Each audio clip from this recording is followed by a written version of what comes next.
love cards that move, cards that wow, you have come to the right place. Hi, everybody. I'm Connie Stewart with SimplySimpleStamping.com. Welcome to my Tuesday tip.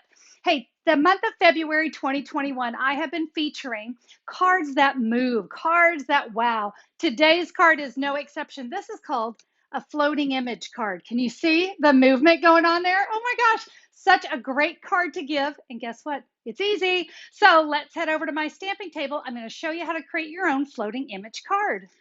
All right, let me kind of show you the floating image card up front. You can see we have a great little image that's just going to kind of float right there. It's really fun, has a lot of great spin factor going on.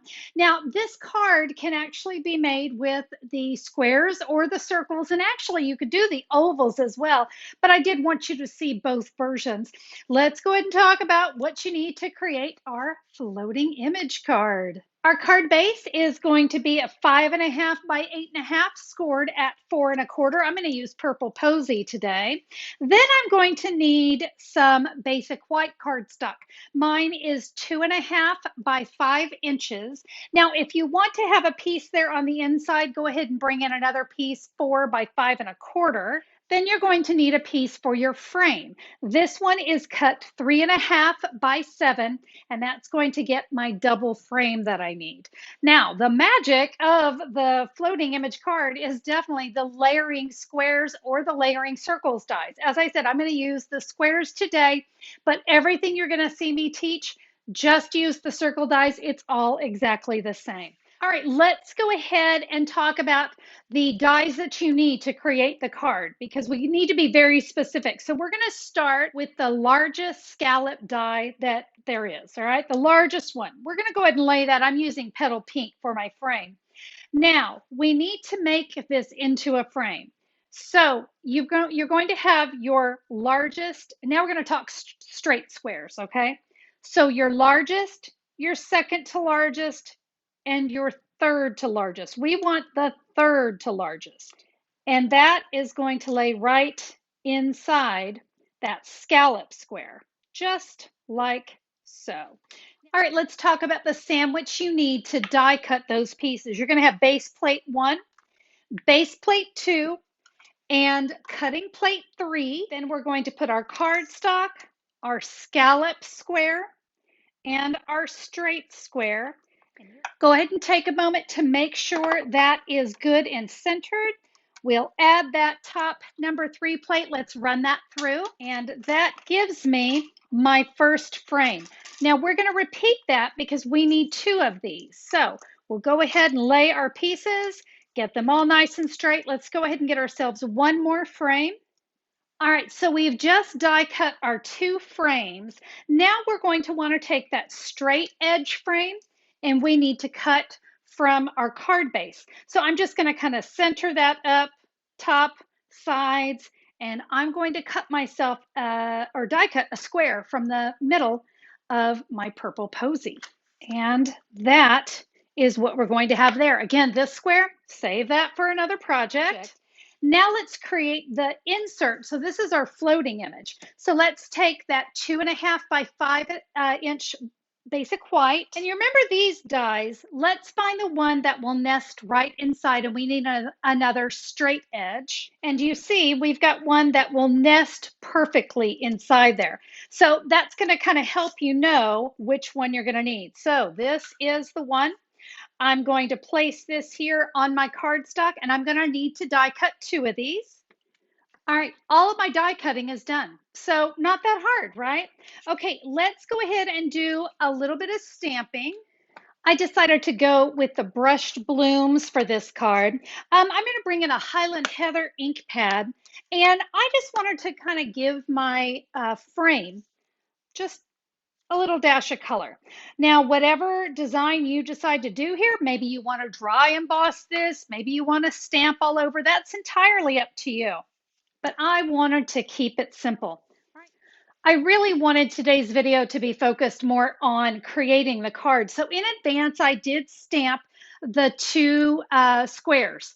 These are the 2 smaller squares. So I just stamped for my forever friend and happy birthday. These are the actual floating image pieces. Now, to make the image float, you can either use baker's twine, maybe some of the basic white baker's twine, or you can do linen thread. I'm going to go ahead and do linen thread, and it's going to be very easy to cut. I just need to kind of go from the top of my square to the bottom. We don't need to get exact because we are going to be trimming this down. Now, I don't want this thread to really show too much. I really want it to be thin, so I'm going to unravel it a little bit and just get myself a piece. Just give that a little tug. And I know it's a little wavy, but guess what? It's not really going to show. All right, here comes the tricks. I'm going to bring in some grid paper because I think this is going to help me find the center of my square. So I'm just going to line that up in between. You see, there's my bold straight line. And we're going to place that thread right along here. We're going to use Stampin' Dimensionals, the mini Stampin' Dimensionals. We're going to start here at the top, and I want that thread just barely coming over, all right? Then I'm going to take my mini dimensional, and you're going to place that right on top of the thread. Give it a really good press. It's got to hold that thread. So can you see that? That it's nice, it's secure. Now we want this thread as tight as we can, and that's why I had you cut a little bit extra. Then we take another mini dimensional, and you notice I'm keeping that dimensional right to the edge of my square. That is very, very important. Okay, giving those a really good press. They're not going to go anywhere. We now need to trim off this excess. We definitely do not want that to show. All right, we're now going to take those stamped images, and I'm going to start here with my happy birthday. I'm going to put it underneath, and I'm just going to center up that square inside the other square. All right, we want to make sure those are good and straight. Now we can come in with full-size Stampin' Dimensionals, and we're going to go 3. Again, I'm going to keep it right down there at the bottom, giving these a really good press. One up here at the top, again, staying really close to the edge. One more in the middle, because boy, we don't want that to come off. And now I can add some of the mini dimensionals here, 3 down each side. We're going to now adhere our pieces together. So let me remove all of these little backings. I'm not touching these up at the top yet, all right? So right now I'm just focusing on the ones on this square. And now we're just going to sandwich our 2 squares together, and there we go. So you can see that's my floating image. Now, it's going to have a mind of its own on which side is going to go to the top, all right? So don't worry about it, because when you mail it, you can set it right where you need it. It's time to add our frame. So let's start with the first one. We're going to come in with some more mini dimensionals. And even though I've got 2 right there, I'm going to want some here, 1 in each corner, and then just 2 on each side. And the reason for that is because you can see we'll have some that'll be there in the middle. All right, removing these backings.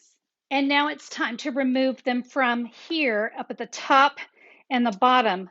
So we can see right where this needs to go. Now these 2 openings are exactly the same. So just line that up and press it in place. See how that kind of polishes off? Now on the inside, I wanted a little bit there too. So that's where the other frame is going to go. And this one, we're just going to adhere. So you can use your multi-purpose glue. You can use your Stampin' Seal. I kind of prefer to use the multi-purpose glue. It kind of gives me the ability to move it around if I need to. Now let's talk about how to polish off the card. So I did a little stamping. This would be that 4 by 5 1/4.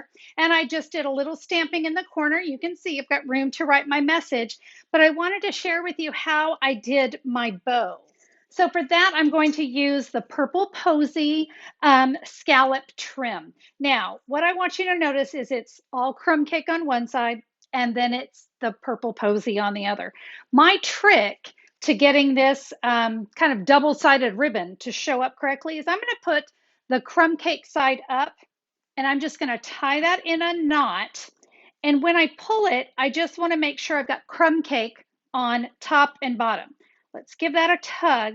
And the reason I do that is because you see when I flip it over, there's my pretty knot.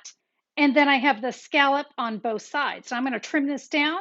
I'm going to press that onto a mini glue dot.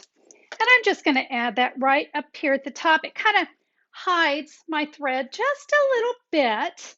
And there you go. There is our fabulous spinning card. Now, I wanted to show you when you go to mail the card, you're going to want to make sure you have whatever your focal image is. You want that on top before you slide it in the envelope. But when the recipient gets it, you can see it's just going to spin right there on its own. My circle version, as I said, it's done exactly the same. The measurements for the cardstock, all the same size. You're just going to do the circle dies instead of the squares. Guys, a floating image card, I'm telling you what, these are so much fun to send. People are so impressed. They just love that little floating image there. I hope you guys enjoy today's card. Want to learn more about my card today? Head over to simplysimplestamping.com or look down in the YouTube description for a direct link. There you can see my complete supply list, photos of today's cards, the measurements, everything that you need so that you can get to creating your own floating image cards. I hope you guys enjoyed the card today. If you did, would you give me a thumbs up on YouTube? I always appreciate that.